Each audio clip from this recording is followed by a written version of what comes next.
The invitation arrived on a Tuesday cream-colored envelope with gold lettering. My hands trembled as I opened it, reading the words that would bring me face to face with the family I hadn't seen in 7 years. You are cordially invited to celebrate the wedding of Emma Catherine Anderson. My sister's wedding. Of course it would be perfect, elaborate, everything she ever dreamed of. Emma had always been the golden child, while I was the disappointment, the one who dared to choose a different path. My name is Olivia Anderson, and at 32, I was being summoned home for the first time since my parents had cut me off for refusing to follow their carefully laid plans for my life.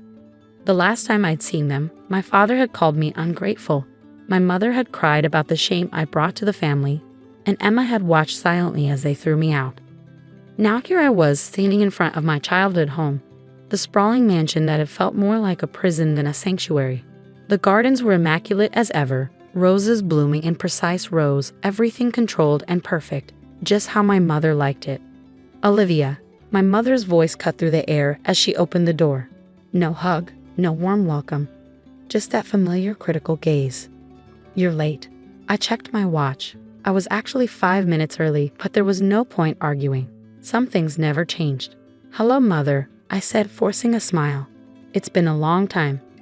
She ushered me inside, her heels clicking against the marble floors. Yes, well, that was your choice, wasn't it? But Emma insisted you be here for her wedding. Though I must say, your appearance isn't quite what we'd hoped for. I glanced down at my designer suit, worth more than most people's monthly salary. But of course, it wasn't the conservative dress she preferred me in 7 years ago. Now, she continued, leading me to the kitchen where caterers were bustling about. You'll be helping with the arrangements, making sure everything runs smoothly, helping the staff, that sort of thing. The wedding needs to be perfect. I stared at her, the reality of the situation sinking in. They hadn't invited me as a guest. They wanted me to be the help. Of course, I replied, keeping my voice steady. Whatever Emma needs. My mother nodded, satisfied with my compliance. Good. At least you can be useful. Emma will be down shortly. She's been so busy with the wedding plans. Her fiancé Thomas comes from an excellent family, you know. A merger between the companies is already in discussion. Of course it was. Everything in this family had always been about business, appearances, and social climbing. That's why they've been so furious when I'd refused to marry the son of one of my father's business partners 7 years ago. Instead, I'd walked away from their money, their connections, their suffocating expectations. What they didn't know was how that decision had changed my life. They had no idea that the small tech startup I'd joined back then had grown into one of the most successful companies in the country. They didn't know that I now owned 3 tech firms, that my net worth was more than triple what my father's company was worth. I kept my success quiet, changing my last name professionally to avoid the connection. As far as they knew, I was still the rebellious daughter who'd thrown away her future for nothing. Emma descended the grand staircase like a princess, just as she had when we were children. At 28, she looked exactly like the society bride our mother had always wanted. Perfect hair, perfect makeup, perfect smile. Liv, she exclaimed, embracing me with practiced warmth. I'm so glad you came. Everything has to be just right for the wedding. Congratulations, I said, hugging her back. Thomas must be special. Her smile faltered for just a moment. Oh, he's perfect. Daddy says the merger will secure the company's future, and his family is so well connected. Some things really never did change. I thought about warning her, telling her what it felt like to live your life for other people's expectations. But I could see in her eyes that she'd already accepted her role, just as she had when we were young. The rehearsal dinner is tomorrow night, my mother interrupted. You'll need to be here early to help set up.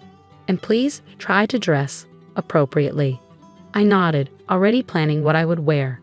Not the conservative dress she wanted, but something that would make it clear I wasn't the same person they'd thrown out 7 years ago. As I drove back to my hotel that evening, I thought about how different my life was now. My penthouse apartment in New York, my successful companies, the respect I'd earned on my own terms. Tomorrow, they'd see glimpses of it, whether they were ready or not. The real question was I ready for them to know the truth? The rehearsal dinner was everything I expected. Elaborate flower arrangements, crystal glasses, and enough tension to suffocate an elephant. I arrived early as instructed, wearing a channel dress that cost more than my mother's entire wardrobe. The look on her face when I walked in was almost worth the price. "That's hardly appropriate for kitchen staff," she sniffed, eyeing my dress with disapproval. "I'm not kitchen staff, Mother," I replied calmly. "I'm your daughter." My father appeared then, his presence still commanding enough to make the room feel smaller. "Olivia," he said, his voice clipped, "I trust you'll be discreet about your situation. We don't meet questions from Thomas's family." I smiled, remembering the meeting I'd had with Thomas's father just last month. He didn't know I was Emma's sister. Few people connected Olivia Anderson with Olivia Reynolds, CEO of Reynolds Tech. But he'd certainly been eager to discuss potential partnerships with my companies. "Don't worry, Dad," I said. "I won't embarrass you." The evening progressed like a carefully choreographed dance. Emma played her part perfectly, laughing at all the right moments, touching Thomas's arm with just the right amount of affection. But I caught the moments when her smile slipped, when she thought no one was watching. During dinner, I overheard Thomas's father talking business with my father. "The merger will save Anderson Industries," he was saying. "You're lucky Emma's so accommodating." My blood boiled. They were using my sister as a pawn in their business games, just as they tried to use me. The difference was, I'd escaped. Later that night, Emma found me in the kitchen where I was supposedly helping with cleanup. "You look different, Liv," she said softly. "Happier." "I am," I replied. "You could be too, you know. You don't have to go through with this." She twisted her engagement ring nervously. "It's not that simple. The company's struggling. Dad needs this merger." "And what about what you need?" I asked. "I need to not disappoint them like you did," she snapped, then immediately looked regretful. "I'm sorry, I didn't mean." "Yes, you did," I said. "But you're wrong about one thing. I didn't disappoint them. I disappointed their expectations. There's a difference."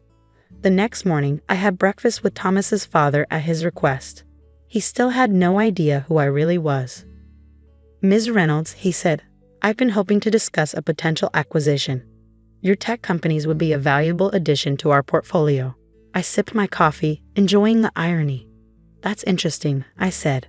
"I heard you were already planning a merger with Anderson Industries." He waved dismissively. "That old dinosaur? We'll strip it for parts once the merger's complete. Henry Anderson doesn't know it yet, but his company won't exist in 6 months. That's why this wedding is so important." My hand tightened around my coffee cup. "And Emma? Does she know this?" He laughed. "The girl? She's just happy to be marrying into our family. Women like her are easily managed." I stood up, my decision made. "Mr. Harrison, I should introduce myself properly. I'm Olivia Anderson, Emma's sister, and I think we need to have a very different conversation." The color drained from his face as recognition dawned. I pulled out my phone and played the recording of our conversation. "Now," I said, "let's talk about what's really going to happen." By that afternoon, news of the canceled merger was spreading through both families like wildfire. Emma found me in the garden, her face a mix of confusion and relief. "What did you do?" she asked. I handed her the recording. "I showed you who Thomas's family really is," I said. "The rest is up to you." She listened, her hands shaking. When it was finished, she took off her engagement ring and placed it on the garden table. "They're going to be furious," she whispered. "Probably," I agreed. "But you know what? Sometimes fury is better than a lifetime of regret." That evening, as chaos erupted in both households, I sat in my hotel room and made a phone call that would change everything. My father's company might be struggling, but it wasn't beyond saving, not if it had the right partner. It was time to show my family exactly who I'd become. The morning of Emma's would-be wedding dawned bright and clear. Instead of wedding preparations, both families were in crisis mode. I walked into my father's study, where he sat with his head in his hands, looking older than I'd ever seen him. "The company's ruined," he muttered without looking up. "Everything I built." "Not necessarily," I said, placing a folder on his desk. "I have a proposal." He opened it, his eyes widening as he read. "Reynolds Tech wants to partner with us." "But how? Why would Olivia Reynolds?" "Because I am Olivia Reynolds," I said quietly. "I changed my name when I started my company. I didn't want any connections to the family fortune. I needed to prove I could do it on my own." He stared at me, really seeing me for the first time in years. You're the CEO of Reynolds Tech?" I nodded. 3 companies actually, and I'm offering to save Anderson Industries, not through a merger, but a genuine partnership. We'll modernize your infrastructure, integrate new technologies, and create something stronger together.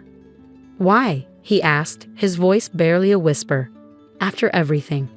Because you're my family, I said. And because I want to prove that success doesn't have to come at the cost of someone else's happiness. Emma found me later in the garden, where workers were dismantling the wedding decorations. Is it true? She asked. About your companies? Yes, I said. And you know what? I built them by following my own path, not someone else's expectations. She sat beside me, tears in her eyes. I've been so afraid of disappointing them that I almost ruined my life. I took her hand. It's not too late to find your own way. My mother was the last to come around. She found me in the kitchen, where I was supposed to have been helping with the wedding, and stood awkwardly in the doorway. Why did you tell us? She asked. Would you have believed me? I countered. Or would you have seen it as another way I was defying your plans? She flinched. I was wrong, Olivia. About so many things. The partnership between Reynolds Tech and Anderson Industries was announced the following week. The business world was shocked to discover that Olivia Reynolds and Olivia Anderson were the same person, but the story only added to my reputation. Emma decided to take some time to figure out what she really wanted. She moved to New York, started therapy, and eventually discovered her own passion for environmental law. Our parents struggled with the changes at first, but seeing both their daughters successful and genuinely happy began to shift their perspective. A year later, we all gathered for another family event, the opening of the Anderson Reynolds Innovation Center. As I cut the ribbon, I caught my father's eye. He nodded, just slightly, but in that nod was everything we'd never been able to say. I'm proud of you, he told me later, not because of your success, but because you had the courage to be yourself. My mother, standing nearby, added softly, we should have seen it sooner. That evening, I stood in my old bedroom, now a guest room, looking out at the garden where I'd spent so many hours dreaming of escape. Emma joined me, looking relaxed and confident in a way she never had before. You know what's funny, she said. They thought making you help with my wedding was a punishment, but it gave you exactly the opportunity you needed to save us all. I smiled. Sometimes the best revenge is simply becoming the person you were meant to be. Now, at family dinners, there are no more discussions of arranged marriages or business mergers. Instead, we talk about dreams and possibilities, about building things that matter.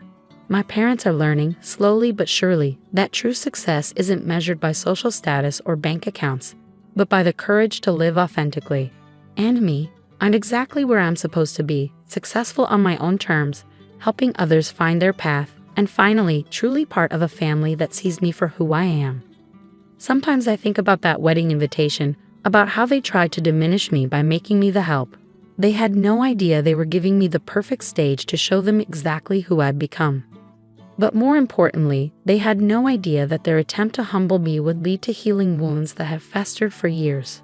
Sometimes the best endings come from the most unexpected beginnings.